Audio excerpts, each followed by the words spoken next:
about centralizing your servos and then adding your servo saver.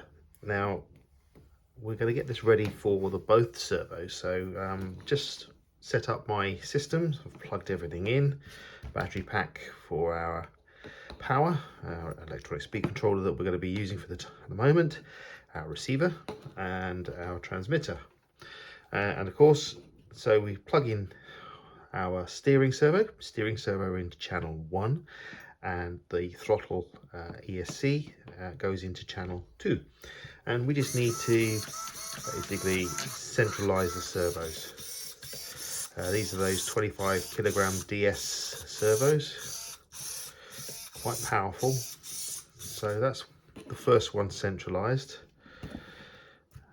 and I'm just going to bring in a second one so I can centralize that ready. Okay, there we go. Plug that into channel 1 as well, and then we'll put this its own channel. Yeah, it looks good to me.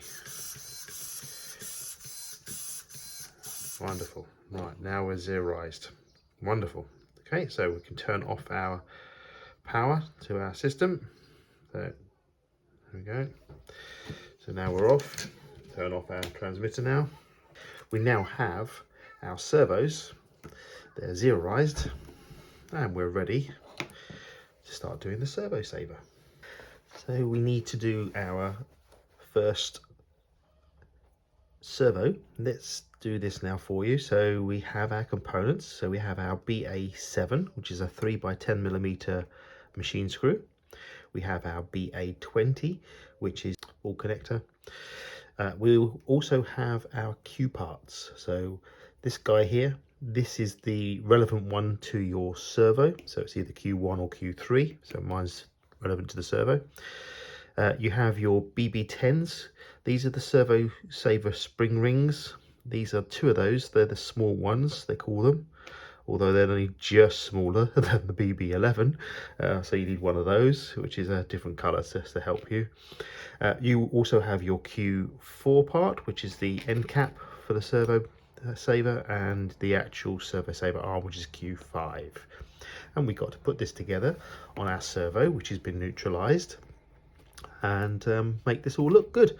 So first things first, we take our Q5 part and we take our get the orientation correctly. We'll take the BA7, which is the 3x10mm screw, pop that through the middle of the two.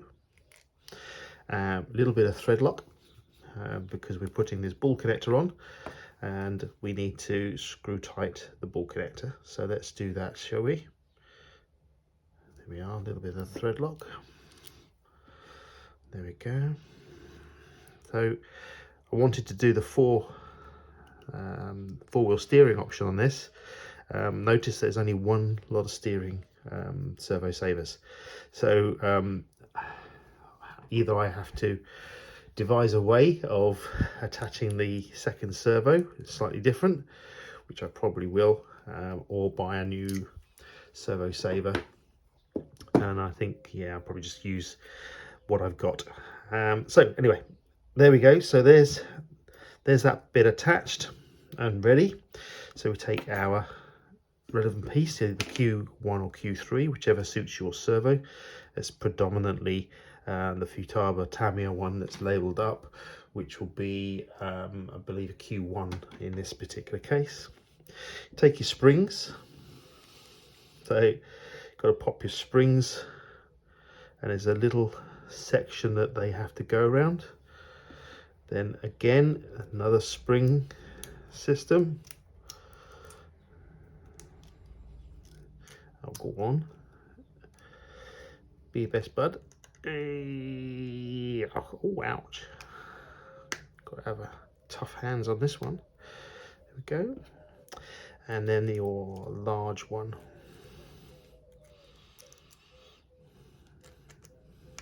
There we go. So that's now around. Then we take our Q5 part, which goes in the middle there. So it's all assembled up. Okay. So once you have this all assembled, you then place this over your servo, and we're looking for 90 degrees as much as we possibly can, so the nearest spline. So it's either that way or that way, always is the case, but we can neutralize that out. Take our Q4 part, pop that over the top, and then take our screw. I've used one of my own hex screws, which is a 3x10 stainless. There we go, that'll do nicely. Yeah, there we are. So that's assembled that. Just need to get this trimmed out once we put it into the car. And I think effectively, if you want to use the 4-wheel steering option, we do the same again.